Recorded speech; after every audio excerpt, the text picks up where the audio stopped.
Hey everybody, how you doing? It's Forrest Bassar and John Marshall here from Abode Real Estate Group, back with another monthly market update. Yeah, welcome back, guys. Thanks for sticking with us. We've got some interesting news today. Yes, interesting news, big news today. So BOC dropped the rate again today for the second time in the last 4 years. So if you're going to think, it's been quite a while since we've seen the rate drop. So quick rate drop today. They're also factoring in, from what I've read, another potential 3 more rate drops over the next 6 months here into the end of the year, and that kind of expecting the overnight benchmark rate to come down to probably around the 3.75 mark. So overall, I think that's going to help things as a whole in the market right now. We are seeing the inventory kind of building up, which John's going to talk a bit more about. But overall, it's kind of like it's still that very balanced market. A lot of inventory has been hitting the market in the last couple months. The good product is selling. The average product is kind of just sitting in. Condos are obviously just swarming the market with the new regulations regarding tenancy rules and stuff like that, which we should maybe touch on at the end of the video. We will, yeah. I mean, as far as I said, the condo market is saturated. I mean, most markets are pretty oversupplied, I would say, or at least adequately supplied in terms of months of inventory and stuff. But the condo market for sure is I mean, it's not uncommon to pull up an address for one tower in Burnaby or Surrey or Vancouver, and there's 30 listings within that one tower, right? I mean, it's pretty wild what's happening out there right now. But I think the overall concept of what's happening right now, if we go back the last couple of years, we'll be about 2.25 years now. We've had this. I think the first hike was March or April 2022. So we're about 2.5, maybe 2.25 years into this whole cycle, right? And obviously prices have adjusted. Rates have gone from 0 to 5, and now we're kind of back down. We're now at 4.5 as the overnight rate. Mortgage rates sitting in the kind of, probably by the end of this week, mid 4s for your best kind of 5-year fixed, up to kind of mid to high 5s for your variable. So rates are definitely better than they used to be, still elevated. I think what we're seeing is consumers, the more and more people that are renewing their mortgage are now getting hit with these whopping great, new monthly bills for their mortgage, right? And I think it's reflected in the consumer spending data. Consumer spending's way down.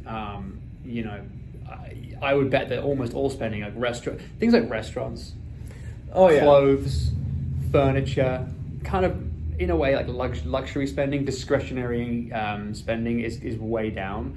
And I think we're starting to see these rates really take hold, right? I think that if you look back to last year, we were like, where's all the inventory? Like, why is no one selling? The rates are going up. Usually when that happens, everyone's selling. It's just taken a long time for it to happen. Generally, people hold on to their house as long as possible, right? It's the last thing to go, right? And all that excess funds that people, over the past few years have been using for things like vacations and, toys and things like that they want to go in restaurants and buying new clothes. It's just that's consumer spending's way down, which is also helping with the inflation numbers. Yeah, and that's why we're having inflation. The rates are doing their job, right? It's painful. There's always going to be pain. If you look at unemployment, we're at the highest unemployment rate, bar COVID, I think, in 7 years. Yeah. So we're kind of getting into recessionary territory here right now. The argument is, if we didn't have huge immigration numbers the last couple of years, we would absolutely be in a recession. If you look at it per capita, we have been in a recession for 2 years. It feels recessionary. I mean, no one's got any cash. This feels like a recession, so here we are. Food prices are through the roof. I mean, well, yeah, exactly. I mean, if you talk to anyone now, I was talking to yesterday about, I can't remember who we were talking to yesterday about it. I can't remember who it was, but we were sort of saying, earns good money, and pre-COVID, or like at least in 2020 or something, you'd think with that kind of income, you'd be really well off. And now, the same income, you're kind of just making ends meet. And this is the kind of same story we're hearing anecdotally throughout, just talking to people every day in different markets, right? So inventory is really high. To sell a home in this market, you have to be a good listing, present well marketed, and you have to be a good price. And honestly, you have to have a good realtor. There is that. All the deals that we've put together recently have just been a scramble, and the ones that have worked out really well are always, we're working with a really good agent on the other 100%. side. If there's any kind of friction between the two agents at all, it It can be really hard because the deals that are happening are hard to put together right They now. are. I mean, financing's hard. You know, everyone wants to get something for a deal because the rates are high. Mm-hmm. Every seller wants to get the highest price because they have to go and buy something, and they want to minimize their mortgage costs on their purchase. And you know, everyone wants something, and it's kind of that thing where buyers are here, sellers are here. Not everyone can meet in the middle, but some of them can. Yeah. But it takes two good realtors to help mitigate it. Because if you put them in a room on their own, the deal would never happen. No, that's why you need us. Yeah. But it's also just like, you know, I think a lot of buyers and sellers right now, they're just really cautious of looking after their own situations, which is obviously understandable. But I think what we're going to see now, well, obviously we're in summer, so activity does drop off in summer. It's seasonal, it's usual. It's usually like this in July, August. Yeah. I think as we get into September, October, you know, you would think now with these rates coming down a little bit more that you'd see a bit more activity, but it's going to take a while for the inventory to kind of get chewed up. And I also think that, you know, this 0.25 drop we had today isn't going to move the needle massively. If we get 2 more cuts at the next 2 consecutive meetings, I think that's going to pretty much put the market in a good place for next year to be quite solid. Yeah, I think once there's that whole FOMO thing, right? Like on the way up, people want to get in before it goes up, and when things aren't doing well, people, you know, they want to pick the right entry point, right? So I think as, like you say, once we see 1-2 more rate drops, I think that's going to really like kind of give a bit more buyer confidence to the market, where the people that have been considering making a move and maybe have already sold or renting or whatever their situation may be, is they'll kind of want to try to make those moves before we see a couple more rate hikes. Because, you know, 6 months to a year from now, like if we see a much lower, you know, we're down at like a 3.5 overnight rate or something like that, that will definitely pick the market up a little bit. Oh yeah. Yeah, I think once you can get a 5-year fix under 4, I think it's all game, right? But we're probably, where are we now?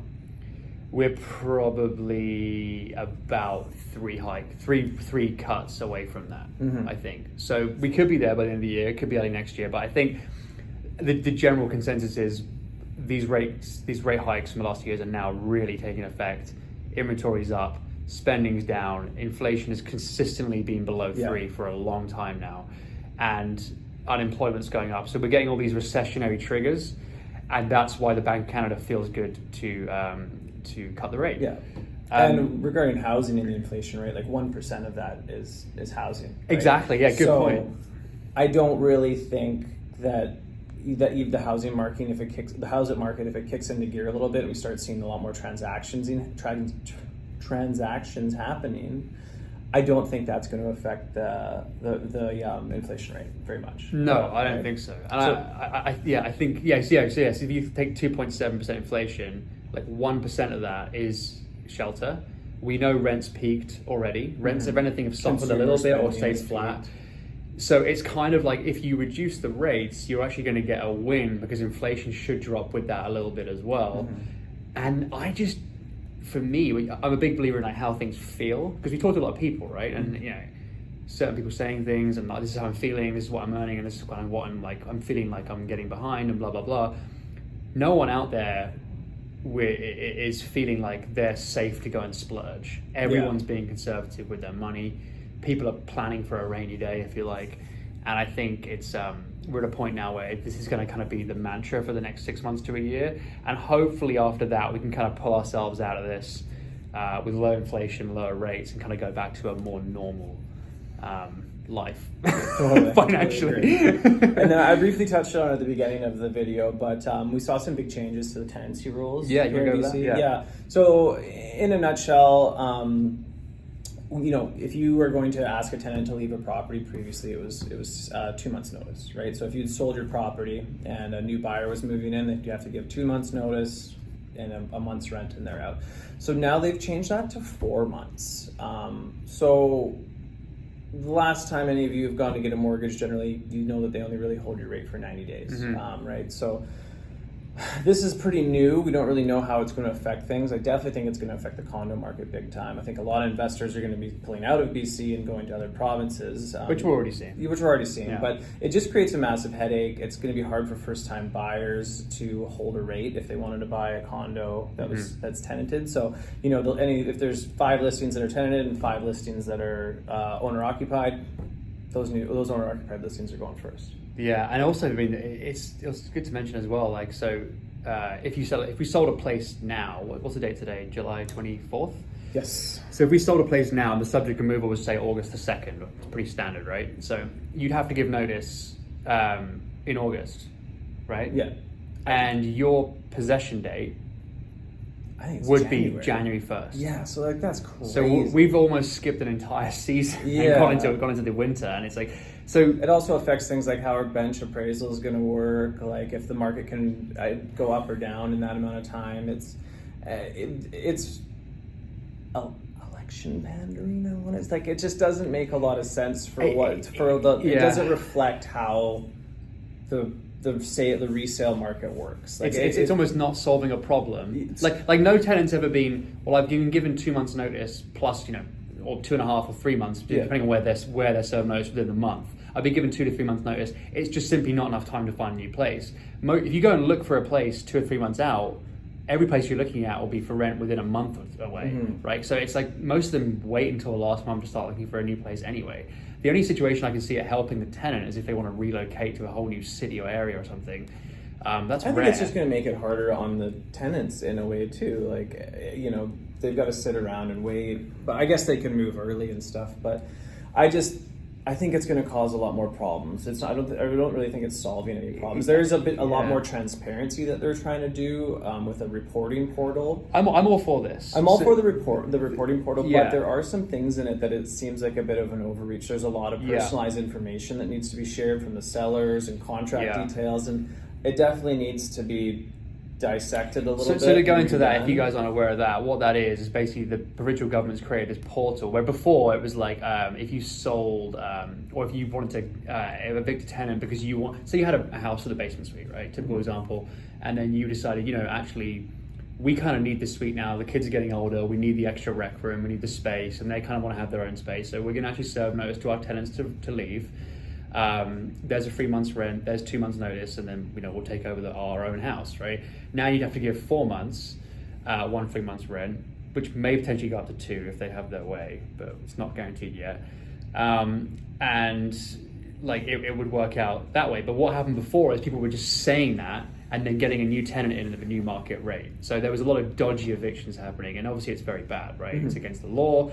And the recourse for that is 1 year's rent paid to the tenant if they sue, right?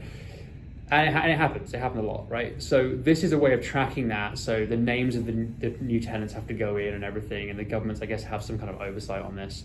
It's good because it's going to stop those wrongful evictions primarily.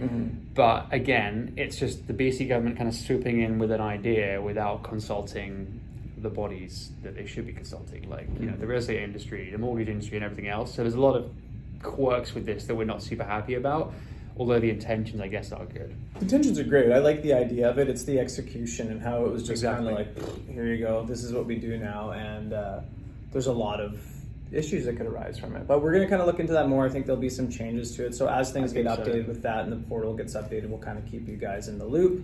But that's kind of it. That's all that's going on right now. We'll get back to you next month with another update.